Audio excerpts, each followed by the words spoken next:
મારું નામ બેલા કશિશ છે. હું ધોરણ 4 માં અભ્યાસ કરું છું.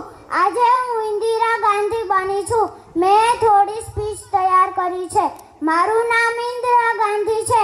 હું ભારતની પ્રથમ મહિલા વડાપ્રધાન છું. મારો જન્મ 19 નવેમ્બર 1917 ના રોજ અલ્હાબાદના પ્રયાગરાજ શહેરમાં થયો હતો. મારા પિતાનું નામ જવાહરલાલ નહેરુ અને માતાનું નામ કમલા નહેરુ હતું.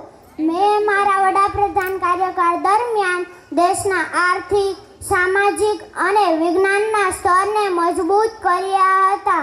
મેં ભારતમાં ગરીબી હટાવવાનું કાર્યક્રમ શરૂ કર્યું હતું. મેં બાંગ્લાદેશની સ્વાતંત્ર્ય માટે પોતાનું મહત્વપૂર્ણ યોગદાન આપ્યું હતું. મેં ખેતી અને ખેડૂતોના વિકાસ માટે અનેક પ્રકારની યોજનાઓ અમલમાં મૂકી હતી. દુર્ભાગ્યવશ 31 ઓક્ટોબર 1984 ના રોજ નવી દિલ્હીમાં મારા અંગરક્ષક રીતે ગોળી ચલાવીને મારી હત્યા કરી નાખી હતી. જય હિન્દ.